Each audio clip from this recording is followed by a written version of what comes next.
যদি একজন সন্তানকে হাফেজ বানাইতে পারেন, একজন সন্তানকে আলিম বানাইতে পারেন, আপনি মরে যাবেন, আপনি কিয়ামত পর্যন্ত দুনিয়াতে থাকবেন না।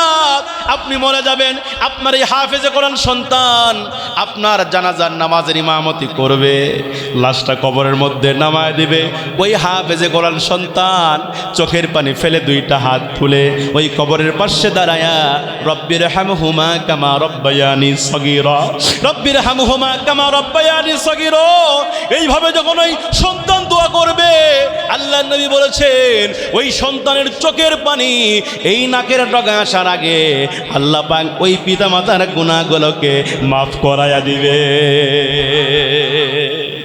হেরার গুহায় তোমারই ধ্যান, আসমান থেকে নামে আল কোরআন, ঠিক কিনা বলেন?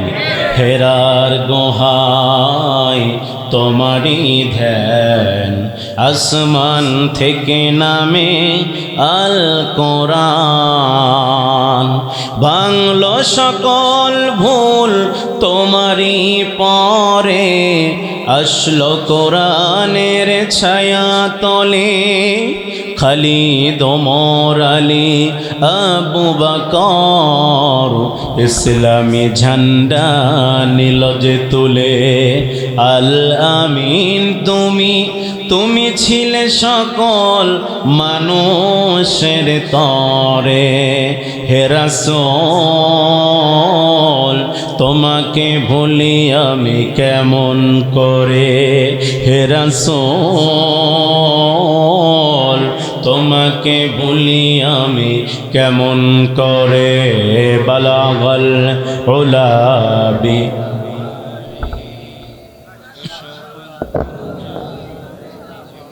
হাসনাত জামিউ খিসালিহি।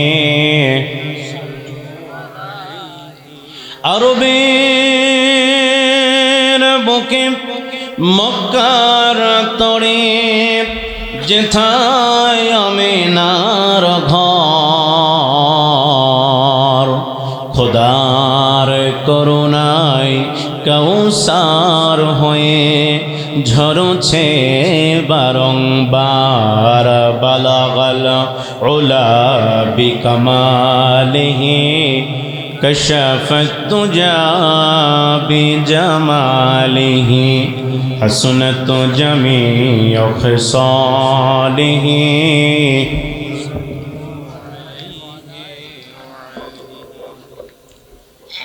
পৃথিবীর মানচিত্রে 2 শতাধিক স্বাধীন দেশের অন্যতম একটি দেশ, যার নাম বাংলাদেশ। বাংলাদেশের ঐতিহ্যবাহী বগুড়া জেলা সোনাতলা থানার অন্তর্গত দাওয়াতুল হক আদর্শ নুরানি মাদ্রাসা এর উদ্যোগে বিরাট ওয়াজ ও দোয়া মাহফিল 2026। আজকের এই মাহফিলের সম্মানিত সুযোগ্য সভাপতি, সম্মানিত অতিথিবৃন্দ, আজকের মাহফিলের সম্মানিত আলোচকবৃন্দ, আজকের এই মাহফিলে কথা বলে ধন্য করেছেন মাওলানা সোয়াইব আহমেদ, কথা বলেছেন মাওলানা সাব্বির হোসেন ওসমানী, কথা বলেছেন মাওলানা নূর নবী সাহেব দ্বিতীয় বজলুর রশিদ কাহালু, কথা বলেছেন মাওলানা নুরুল ইসলাম সিরাজি, কথা বলেছেন মাওলানা মিনহাজুল ইসলাম মাহমুদি, কথা বলেছেন মাওলানা আইয়ুব আলী আনসারি জয়পুরহাট, কথা বলেছেন আমার পূর্বে প্রিয় ভাই হাফেজ মাওলানা হাবিবুল্লাহ মেজবা। আমরা এই সমস্ত আলিমদের জন্য কলিজা থেকে, হৃদয় থেকে দোয়া করছি, আল্লাহ পাক যেন প্রিয় আলেমের কণ্ঠগুলোকে সারা পৃথিবীময় কবুল করেন। সকলে বলেন আল্লাহুম্মা আমিন। আজকের এই প্রোগ্রামে উপস্থিত হয়েছেন বিভিন্ন এলাকা থেকে, বিভিন্ন জায়গা থেকে ছুটে আসা মুরব্বিয়ানা কেরাম, আমার কলিজার টুকরা যুবক ভাইয়েরা, স্নেহের কচিকাচা, পর্দার আড়ালে অবস্থানরতা অবলা সরলা সতী সাধবী আমার মা এবং বোনেরা, সকলের প্রতি আমার আন্তরিক মোবারকবাদ এবং ভক্তিপূর্ণ সালাম। আসসালামু আলাইকুম ওয়া রাহমাতুল্লাহ। আলোচনার সূচনাতেই জানতে চাচ্ছি, প্রিয় বগুড়াবাসী কেমন আছেন আপনারা? আজকের এই মাহফিলে আসতে পেরে বসতে পেরে আপনারা খুশি না বেজার? আরো আসতে কোন, খুশি না বেজার? যদি হয়ে থাকেন খুশি, মুখে নিয়ে হাসি, উঁচু করে কাল্লা আওয়াজ দিয়ে পড়ছি আলহামদুলিল্লাহ, চিৎকার করে পড়ছি রব্বানা লাকাল হামদ হামদান কাসীরান তয়্যিবান মুবারাকান ফি। প্রশংসা করলাম কার? জোরে বলেন, প্রশংসা করলাম কার? লাভ হলো কার? আল্লাহ। দুনিয়ার কোনো মানুষ যদি আল্লাহর প্রশংসা না করে আল্লাহর কি ক্ষতি হয়? দুনিয়ার সমস্ত মানুষ যদি আল্লাহর প্রশংসা করে আল্লাহর কি লাভ হয়? লাভ ক্ষতি কোনোটাই রবের সাথে যায় না, লাভ ক্ষতি দুটাই যায় বান্দার সাথে। কথা বলেন ঠিক কিনা? আপনি আমি যদি আল্লাহর প্রশংসা করি কি হবে? আল্লাহর কোরআন বলছে লা ইন শাকারতুম লা আযীদান্নাকুম ওয়া লা ইন কাফারতুম ইন্না আযাবি লাশাদীদ। আল্লাহ বলছেন যখন দুনিয়াতে কোনো বান্দা বান্দি আমি আল্লাহ পাকের নিয়ামত পাওয়ার পরে এই নিয়ামতের শুকরিয়া আদায় করে, আমি আল্লাহ পাক ওই বান্দা বান্দিদের এই নিয়ামতের শুকরিয়া আদায় করার কারণে তাদের নিয়ামতগুলোকে আমি আল্লাহ পাক বাড়াইয়া দেই। আর আসতে কোন সুবহানাল্লাহ। আরে আমরা তো শুকরগুজার বান্দা হতে পারি নাই। আজকে আমরা যখন চিড়িয়াখানায় যাই, মাঝে মাঝে চিড়িয়াখানায় যাওয়ার পরে বিভিন্ন প্রজাতির প্রাণী আমরা দেখি। আমরা ময়ূর পাখি দেখি আর বলে ও ময়ূর পাখি তুমি কত সুন্দর, বলি কিনা? আমরা টিয়া পাখি দেখি আর বলে ও টিয়া পাখি তুমি কত সুন্দর। আল্লাহর কসম করে বলছি ওই ময়ূর পাখি তখন জবাব দেয়, হে দুনিয়ার মানুষ, আমি ময়ূর পাখি যে সুন্দর এর কোনো ডকুমেন্ট নাই। টিয়া পাখি জবাব দেয়, হে দুনিয়ার মানুষ, আমি টিয়া পাখি যে সুন্দর এর কোনো দলিল নাই, কিন্তু তোমরা মানুষ যে সুন্দর এর দলিল আল্লাহ নিজেই দিয়েছে। লাকাদ খালাকনাল ইনসানা ফি আহসানি তাকবীর। আল্লাহ তাআলা বলছেন আমি মানুষকে সুন্দর অবয়বে সৃষ্টি করেছি। একজন মানুষকে আল্লাহ পাক বড় যত্ন করে বড় ভালোবেসে পৃথিবীতে পাঠিয়েছেন। আল্লাহ পাক রব্বুল আলামিন মানুষ সৃষ্টি করবেন, আল্লাহ পাক সেই কথাটি ফেরেশতাদেরকে আল্লাহ বললেন, ওয়াইজ ক্বালা রাব্বুকা লিল মালাইকা ইন্নী জাইলুন ফিল আরদি খলিফা। আল্লাহ বলছেন হে আমার ফেরেশতা মণ্ডলী, আমি পৃথিবীতে প্রতিনিধি পাঠাতে চাই, পৃথিবীতে মানুষ পাঠাতে চাই, তোমরা কি বলো? এই কথা আল্লাহ কাকে বলেছিলেন? কথা বলেন, ফেরেশতাকে বলেছিলেন, হে ফেরেশতা আমি পৃথিবীতে মানুষ পাঠাতে চাই, পৃথিবীতে মানব জাতি দুনিয়াতে পাঠাতে চাই, তোমরা কি বলছো? এইটা আল্লাহ ফেরেশতাকে বললেন পরামর্শ নেওয়ার জন্য। ওই সময় ফেরেশতারা বলেছিল, আল্লাহ আপনি কি এমন একটা জাতিকে দুনিয়াতে পাঠাতে চাচ্ছেন যারা দুনিয়াতে গিয়ে মারামারি করবে, যারা দুনিয়াতে গিয়ে ফাটাফাটি করবে, যারা দুনিয়াতে গিয়া সুদ ঘুষ খাবে, যারা দুনিয়াতে গিয়া আপনার নাফরমানি করবে, আপনাকে সেজদা দিবে না, আপনার গোলামি করবে না, আপনি কি তাদেরকে দুনিয়াতে পাঠাতে চাচ্ছেন? ও আল্লাহ, আমরা ফেরেশতাকে যথেষ্ট নই? ওয়া নাহনু নুসাব্বিহু বিহামদিকা ওয়া নুকদ্দিসু লাক, আপনার প্রশংসার জন্য, আপনার ইবাদতের জন্য, আপনাকে সেজদা দেওয়ার জন্য, আপনার গোলামি করবার জন্য আমরা ফেরেশতা কি যথেষ্ট নই? ফেরেশতা এটা আল্লাহকে বললেন, আমরা কি যথেষ্ট নই? আল্লাহ তখন ফেরেশতাকে বলেছিলেন, ইন্নী আ'লামু মা লা তা'লামুন। হে ফেরেশতা, নিশ্চয় আমি আল্লাহ যা জানি তোমরা তা জানো না। তাহলে আল্লাহ পাক ফেরেশতাদের কথা গ্রহণ করে নাই। আল্লাহ পাক বড় ভালোবেসে বড় মহব্বত করে এই পৃথিবীতে মানুষকে পাঠিয়েছেন, অথচ আমরা দুনিয়াতে আসার পরে খেলায় খেলায় জীবনটা কাটিয়ে দিচ্ছি। মসজিদের মাইক থেকে আজান হচ্ছে, হাইয়া আলাস সালাহ, বান্দারে নামাজের জন্য আসো, ডাকে কিনা? মসজিদের মাইক থেকে এলান হচ্ছে হাইয়া আলাল ফালাহ, বান্দানি কল্যাণের জন্য আসো। ওই মসজিদের মাইক থেকে এলান হচ্ছে আসসালাতু খায়রুম মিনান নাওম, ঘুম থেকে নামাজ উত্তম, বান্দা তুমি আর ঘুমায়ো না, আর ঘুমায়ো না। এই মুহূর্তে ঘুমটাকে লাথি মেরে মসজিদে দাঁড়ায়া আল্লাহকে সেজদা দাও। ওই মসজিদের মিনার থেকে মসজিদ আমাকে ডাকে, ওই মসজিদের মাইক থেকে মসজিদ 5 বার করে ডাকে। এমন হতভাগা মুসলমান আজান শুনি একটা বারের জন্য মসজিদে গিয়া আল্লাহকে সেজদা দেই না, আবার নিজেকে দাবি করে মুসলমান। কথা বলেন না কেন? আমার এলাকায় এমনও বেনামাজি আছে, ও আমাদের সামনে এসে বলে, হুজুর আমি নামাজ না পড়লে কি হবে, আমার ঠিক আছে? বলে কি না? বলে হুজুর নামাজ একটু কম পড়ি, নামাজ পড়ি না, মাঝে মাঝে একটু যাই, কিন্তু নামাজ না পড়লে কি হবে হুজুর, আমার ইমান ঠিক আছে। কি ঠিক আছে? এমন লোক বুঝি সোনা তোলাই নাই? আছে আছে, এরকম লোক আছে। আচ্ছা বলেন তো, যার নামাজ নাই তার কি ইমান আছে? এটা আমার কথা নাই, নবীজির কথা। নবীজি হাদিসের মধ্যে বলেছেন, বাইনাল আবদি ওয়া বাইনাল কুফরি তারকুস সালাহ। আল্লাহু আকবার বলেন। বাইনাল আবদি কি আল্লাহর বান্দা, কি আল্লাহর গোলাম, ও বাইনাল কুফরি আর কে কাফের, তারকুস সালাহ পার্থক্য হচ্ছে সালাত। পার্থক্য কি? সালাত অর্থাৎ নামাজ। কি আল্লাহর গোলাম আর কে কাফের, এর মধ্যে পার্থক্য হচ্ছে নামাজ। যে নামাজ পড়ে সে আল্লাহর গোলাম, যে নামাজ পড়ে না নবীজি বলছে যে কাফের হয়ে গেল। তোমার তো ইমানই নাই, ইমান থাকবে কেমনে? কথা বলেন না কেন? তোমার তো ইমানই নাই, নামাজ না পড়ার কারণে তোমার তো ইমান শেষ হয়ে গেছে। আমার ভাইয়েরা, এই যে আজকে আমরা দুনিয়াতে এসে আল্লাহকে ভুলে গেছি, আল্লাহ থেকে আমরা মারুম হয়ে গেছি, বিমুখ হয়ে গেছি। অথচ আল্লাহর নবী মৃত্যুর আগে তিনি একটাবারের জন্য স্ত্রীর কথা বলে নাই, একটাবারের জন্য তিনি তার সন্তানের কথা বলে নাই, নাতির কথা বলে নাই, হাসান হুসাইনের কথা বলে নাই, ফাতিমার কথা বলে নাই। নবীজির শেষ বাক্য ছিল আস-সালাত আস-সালাত ওয়া মা মালাকাত আইমানুকুম, নামাজ নামাজ নামাজ, আমার উম্মতেরা নামাজ ছেড়ে দিও না। এই নামাজের প্রশিক্ষণ হয় এই মাদ্রাসায়, কিনা বলেন? কোথায় ট্রেনিং হয়? মাদ্রাসায়। নামাজ পড়তে গেলে কি জানতে হয়? কি জানতে হয়? কোরআন জানতে হয়।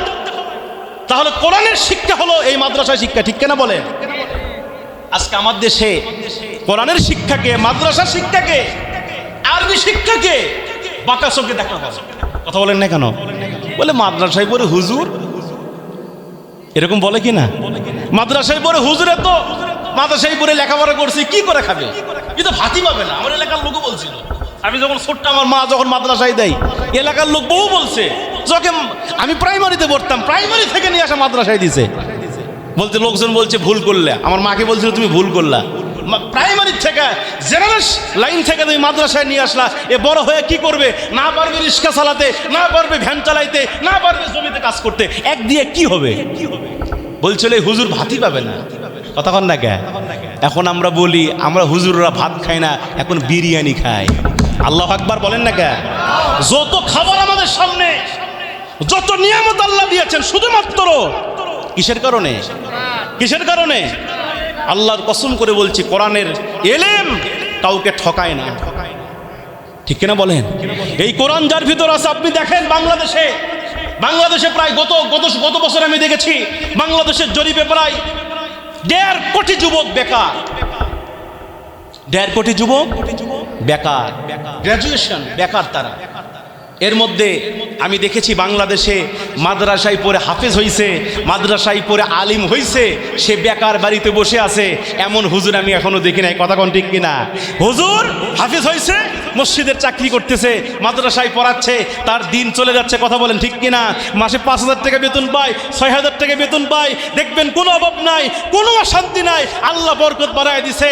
আর তুমি বিসিএস ক্যাডার হয়ে তুমি দুনিয়াবি শিক্ষা অর্জন করে মাসে তুমি লক্ষ লক্ষ টাকা কামাই করো, মাসে তোমার হাজার হাজার টাকা বেতন, কিন্তু তারপর অন্তরের মধ্যে শান্তি নাই। কথা কন না কেন? শান্তি আছে? কোরআনের শিক্ষা এমন একটা শিক্ষা, এই শিক্ষা আপনাকে ঠকাবে না। কোন আলেম বেকার বসে নাই, আল্লাহ আলেম কোরআন শিখেছে, আল্লাহ পাক যেভাবে হোক না কেন তার রিজিকের ব্যবস্থা করে দিয়েছেন। এই মাদ্রাসা আমার মতিন ভাই মাদ্রাসা দিয়েছেন।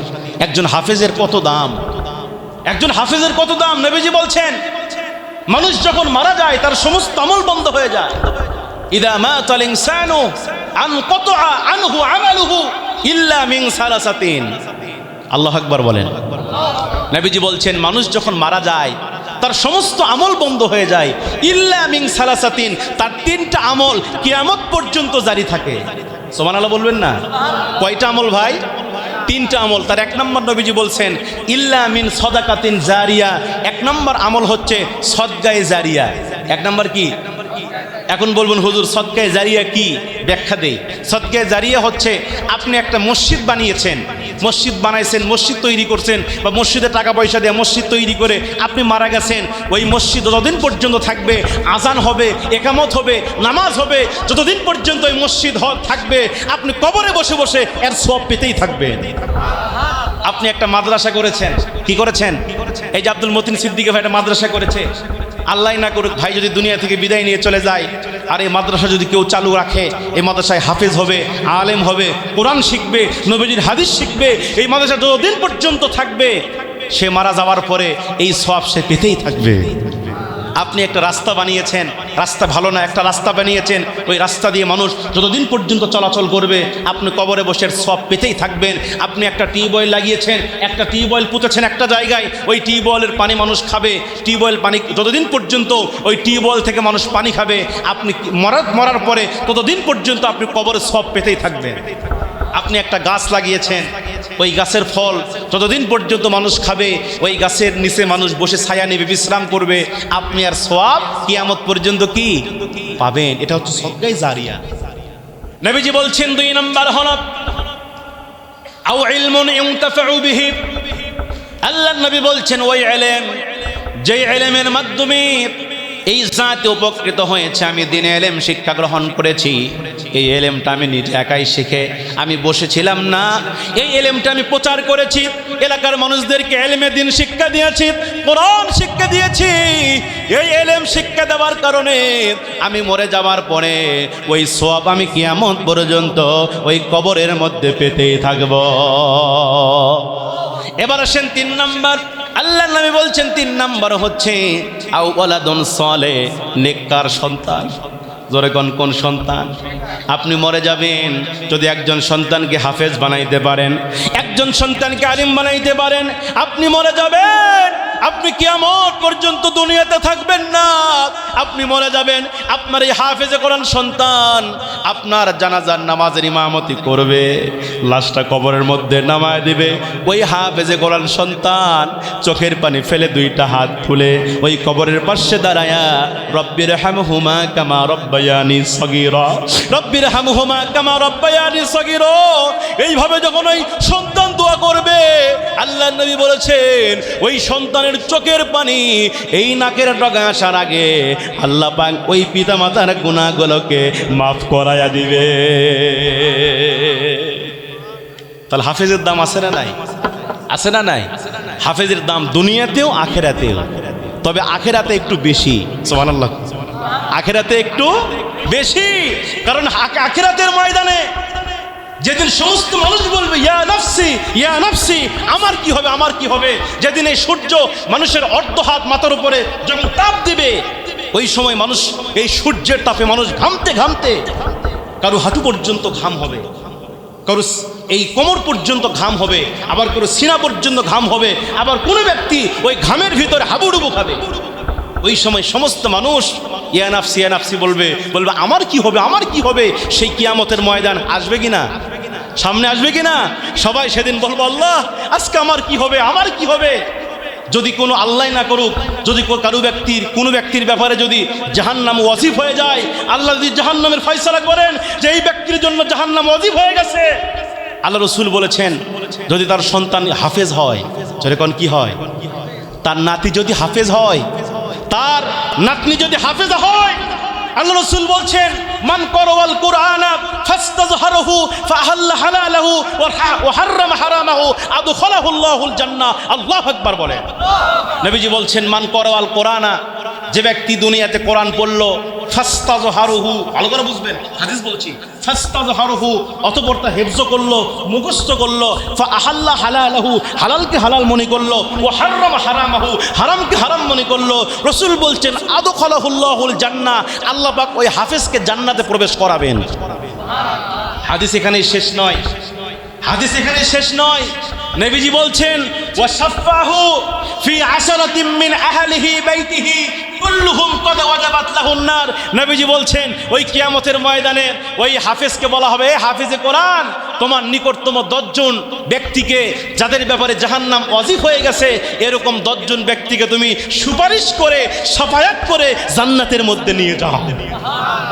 সেদিন হাফেজ তার পিতা মাতাকে, তার দাদা দাদিকে, তার নানা নানিকে, তার আত্মীয় স্বজনকে, তার উস্তাদকে, ওই হাফেজে কোরআন 10 জন ব্যক্তিকে জাহান্নাম থেকে নিয়ে জান্নাতের মধ্যে নিয়ে যাবে। জোরে বলেন সুবহানাল্লাহ।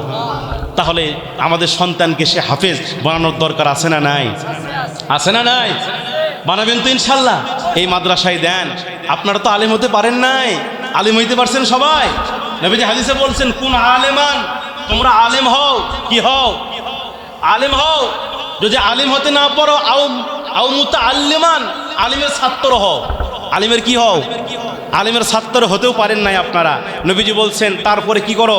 আও মুস্তামিআন, আলিমের শ্রোতা হও। আলিমের কি হও?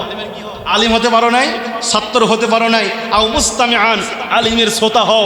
আলিমের কথাগুলো শোনো, আলিমরা কি বলে আলিমদের কথা শোনো। কিন্তু আমার দেশে কিছু লোক আছে, আলিমরা যদি হক কথা কয় আর চুলকানি শুরু হয়। কথা কয় না কারা? এরকম কিছু আছে না নাই? আলিমরা হক কথা বললেই চুলকানি শুরু হয়, আলিমরা হক কথা বললেই সহ্য হয় না, আলিমদেরকে মিথ্যা মামলা দিয়ে জেলের মধ্যে বন্দী করা হয়। ঠিক কিনা জোরে বলে? এরকম করছিল না এই স্বৈরাচার ফ্যাসিবাদী সরকার? কি করে নাই? আমার দেশের নিরীহ আলিমদেরকে মিথ্যা মামলা দিয়ে হাতের মধ্যে হ্যান্ডকাপ লাগিয়ে, কোমরে রশি লাগিয়ে, পায়ে বেড়ি লাগিয়ে আলিমদেরকে মিথ্যা মামলা দিয়ে জেলখানার মধ্যে বন্দী করেছেন। এমনকি কিংবদন্তি মুফাসসির যিনি কোরআনের বাকি আল্লামা সাঈদীর 50 বছর কোরআন বুকে নিয়ে সারা পৃথিবীতে তাফসীর করেছে, সেই আল্লামা সাঈদীকে মিথ্যা মামলা দিয়ে জেলখানায় বন্দী করে ইনজেকশন পুশ করে হত্যা করেছে। ঠিক কিনা যারা বলে? আজকে কি আছে এই স্বৈরাচাররা? কি আছে? সাইদি সাহেব বলেছিলেন বেশি লাফালাফি করো না, এমন একটা সময় আসবে মামু বাড়ি দিল্লি গিয়ে পড়বা। জায়গা হয়েছে বাংলার জমিনে। আবার মাঝে মাঝেই মেসেজ দেয়, আমাদেরকে মেসেজ দেয়, মাঝে মাঝেই বলে কাছে আসি, চট করে কিন্তু ঢুকে যাব। আমরাও বলি কোনো সমস্যা নাই, আসেন আপনি। কথা কন না কেন? আপনি আসেন। আপনি যদি চট করে ঢুকে যান, আমরা বাঙালি ফট করে ধরে আয়না ঘরে ঢুকবো। নির্যাতন কি কম করছে? অপরাধ, আলিমদের সাথে সে খারাপ আচরণ করেছে। এজন্য নবীজি বলছেন আও মুস্তামিআন, তোমরা আলিমের কথাগুলো শোনো, আলিমের কথাগুলো শ্রবণ করো। এরপরে রসুল বলছেন আও মুহিব্বান, না হইলে আলিমকে মহব্বত করো। আলিমকে কি করো? ওয়ালা তাকুনিল খামিস, 5ম নম্বর হয়েও না, তাহলে ধ্বংস হয়ে যাবে। আলিমদের শত্রু হয়ে না। আমাদের এলাকায় বিভিন্ন মসজিদে আমরা দেখি ইমাম সাহেবদের ভুল ধরা হয়। এলাকা আছে কিনা জানি না, মসজিদের হুজুরের ভুল ধরে, ইমামের ভুল ধরে। কথা কন না কেন? হুজুর যদি একটু জোরে যায়, হুজুর কড্ডি খাসি না আজকে লোরবাড়ি কমা পারি চিন্না। কথা কন না কে? আর যদি একটু আসতে যায়, কথা কন না কে? এরকম আছে না নাই? হুজুরদের দেখলেই দোষ। হুজুরদের মসজিদে গেলে মসজিদে হুজুরের ভুল ধরে, রাস্তায় ভুল ধরে, মানে হুজুর দেখলেই আরে অ্যালার্জি শুরু হয়। অথচ নবীজি বলছেন হুজুরকে ভালোবাসো, কারণ রসুল বলছেন শেষ জামানায় যদি তোমরা আমি রসুলের সঙ্গে মোসাফাহা করতে যাও, শেষ জামানার হক্কানা আলিমদের সঙ্গে মোসাফাহা করো, আমি নবীর সঙ্গে মোসাফাহা হয়ে যাবে। জোরে কোন আল্লাহু আকবার। আমি বলেছিলাম আয়াতটি সূরা লোকমান থেকে। সূরা কি? লোকমান। নাম কি? লোকমান। লোকমান, এই লোকমান তিনি কিন্তু নবী ছিলেন না, রাসূল ছিলেন না, কিন্তু আল্লাহ পাক তার নামে সূরা নাজিল করেছেন। সুবহানাল্লাহ কোন। তাহলে লোকমানের কত দামি একটা মানুষ, তিনি কত দামি মানুষ, যার কারণে আল্লাহ পাক তার নামে সূরা নাজিল করছেন। আল্লাহু আকবার বলবেন না? আল্লাহ রাব্বুল আলামিন লোকমানকে কত ভালোবাসে। লোকমানকে আল্লাহ, লোকমানের মর্যাদা, লোকমানের এই যে সম্মান, এইটা বাড়ানোর পিছনে একটা কারণ ছিল। তার কারণ হচ্ছে তার মধ্যে প্রচুর জ্ঞান ছিল। কি ছিল ভাই? জ্ঞান ছিল, এলেম ছিল, অনেক এলেম ছিল, এত এলেম তার ছিল।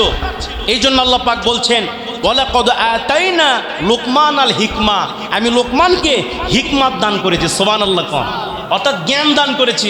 আর জ্ঞান কিন্তু আল্লাহ সবাইকে দান করে না। জ্ঞান কি সবাইকে আল্লাহ দেয়?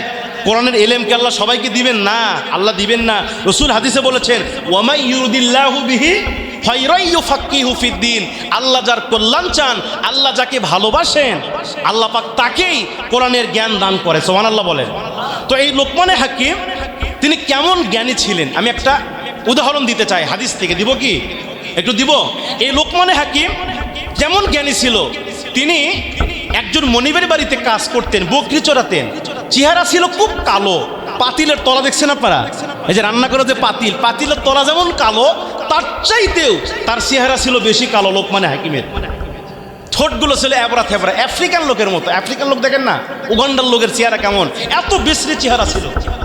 কান ছিল একটা বড় একটা ছোট, একটা ঠোঁট মোটা একটা ঠোঁট পাতলা, এমন আকৃতির মানুষ ছিল এই লোকমানে হাকিম।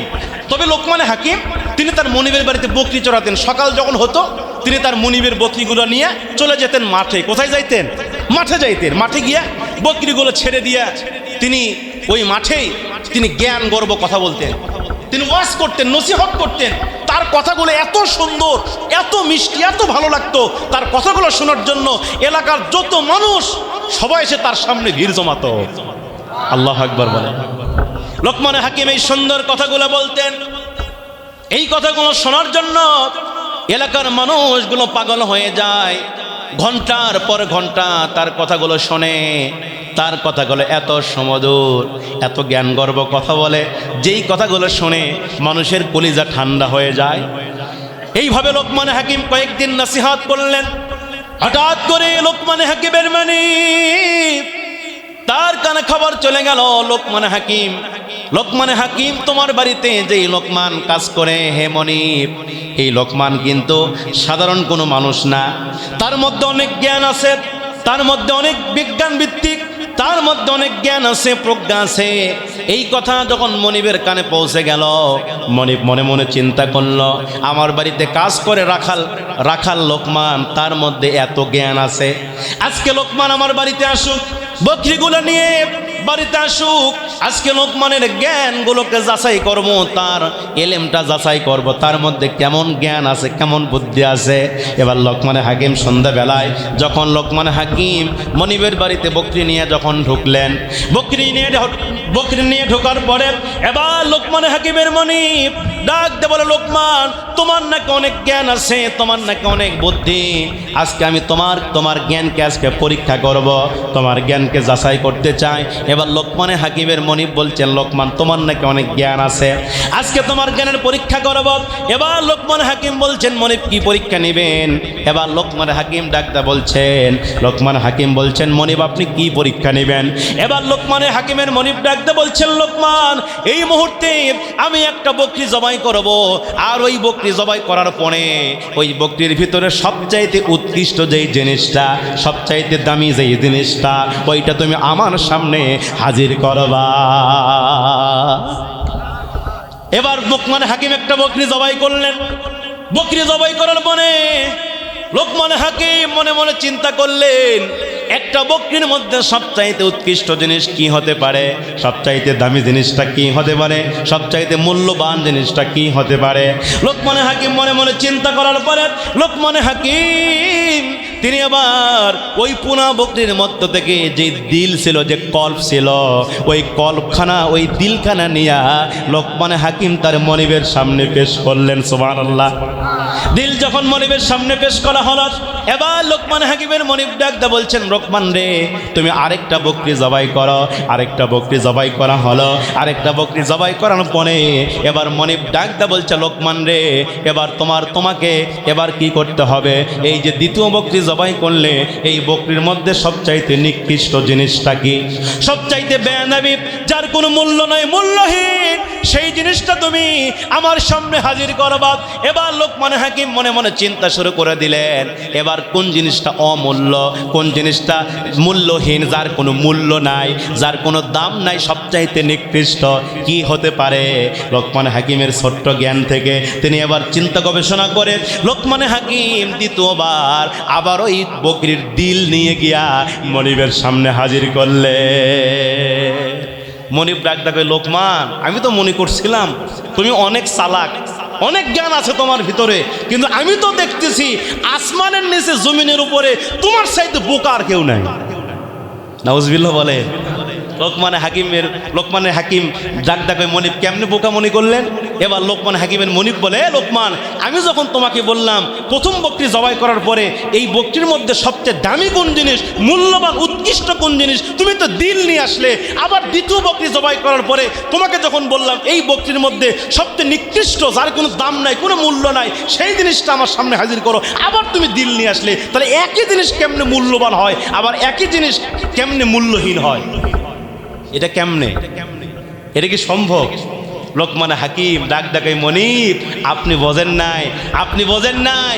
ও লোকমানে, ও মনিব, আপনি শুনে নেন, একজন মানুষকে আল্লাহ রাব্বুল আলামিন একজন মানুষকে এই দুনিয়াতে পাঠাইছেন, এই মানুষকে আল্লাহ পাক জান্নাতে দিবেন শুধুমাত্র দিলের কারণে। যদি কোনো ব্যক্তি দুনিয়াতে আসার পরে ভালো কাজ করে, নেক আমল করে, ভালো কাজ করতে করতে যদি কোনো ব্যক্তির অন্তর ভালো হয়ে যায়, কল্প ভালো হয়ে যায়, এই ভালো দিল থাকার কারণে একটা পুরা মানুষটাই ভালো হয়ে যায়, আর এই পুরা ভালো মানুষকে আল্লাহ জান্নাতের মধ্যে প্রবেশ করায়। আবার যদি কোনো মানুষের দিল খারাপ হয়, কি খারাপ হয়? দিল খারাপ হয়, তাহলে পুরা মানুষটাই খারাপ হয়ে যায়।